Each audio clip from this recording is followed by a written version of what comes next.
All right, let's dive into one of the most exciting pieces of tech out there right now, smart contracts.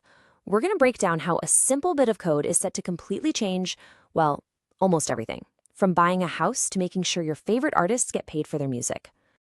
Okay, I know, it sounds like a weird riddle, right? But seriously, the answer to this question is the key to unlocking this entire concept. So stick with me here, because this one simple analogy is going to make a really complex idea feel incredibly straightforward.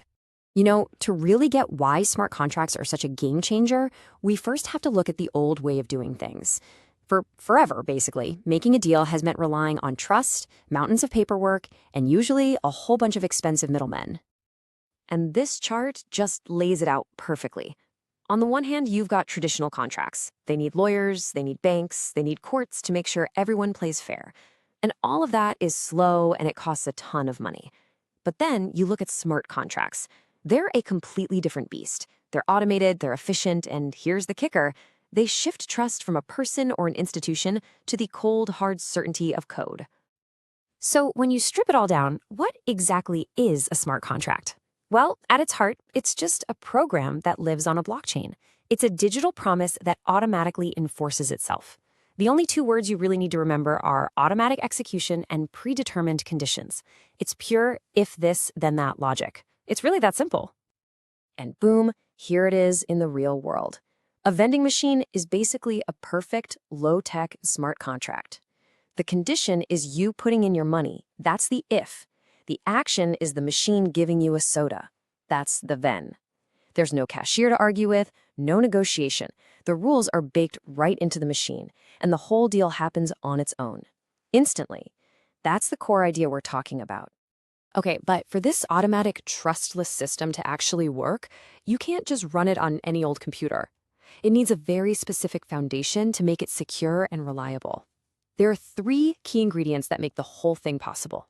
Let's break them down. First up, you've got the blockchain. The easiest way to think about it is like a public digital receipt book that's copied and shared across thousands of computers. Once something is written in that book, it's sealed with some seriously strong cryptography, and it can't be changed, ever. This is what creates that foundation of trust without needing a big bank in the middle. It's the permanent, unchangeable home where our smart contracts live. So, if the blockchain is the record book, what actually runs the code? That's where the Ethereum virtual machine, or EVM, comes in. Think of it as a single global computer. Every machine on the network runs an identical copy of it. Now, this is absolutely critical because it guarantees that when a contract runs, the outcome is the exact same for everybody.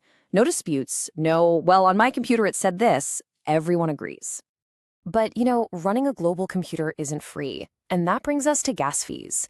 Just like your car needs gasoline to run, making something happen on the EVM requires a tiny payment. We call it gas.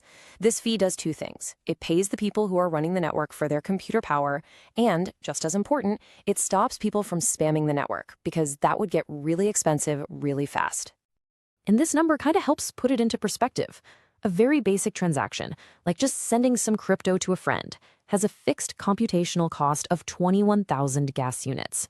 But if you want to do something more complicated, like running the code inside a smart contract, well, that's going to take more fuel, so it's going to cost more gas. It creates a predictable system for using the network's resources. Okay, so we've got the what and the how. But what can these things actually do? This is where it gets really fun, because we're starting to see this theory put into practice in some absolutely incredible ways, across all sorts of industries. I mean, the possibilities are just huge. In finance, you could have a mortgage agreement that automatically processes your payments without a bank taking a cut every single time. Or in real estate, imagine a house title that transfers to you automatically the instant your payment goes through. In healthcare, a smart contract could give you total control over who sees your medical data. And for artists, this is big, it means they could get paid a royalty the second you stream their song, instantly.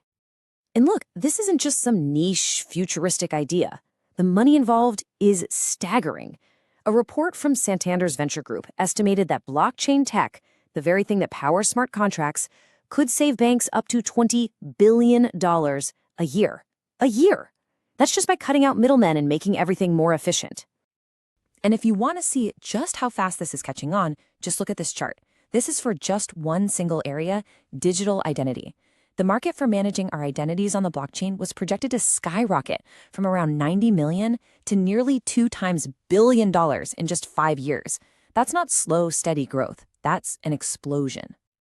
Of course, it's easy to get swept up in all the potential. But we have to be realistic here. The technology is still pretty young, and it's facing some major hurdles before it really becomes a part of all of our daily lives. So let's quickly run through these. First up, scalability. Popular networks can get clogged, kind of like a highway at rush hour. Then there's compliance. The rules and regulations are still a huge gray area, and that makes big companies nervous. And the code itself is a risk. A single bug and a smart contract can be exploited, and because everything is irreversible, the losses can be massive. And finally, there's a talent shortage. There just aren't enough developers who really know how to build and secure these things properly. So as we wrap this up, let's bring it back to you. We've seen the potential to automate and secure everything from our property to our health data to maybe even how we vote. At this point, the question isn't really if this technology is going to change our lives, but when and how. So I'll leave you with this to think about. What part of your world do you think will be the first to be run by a smart contract?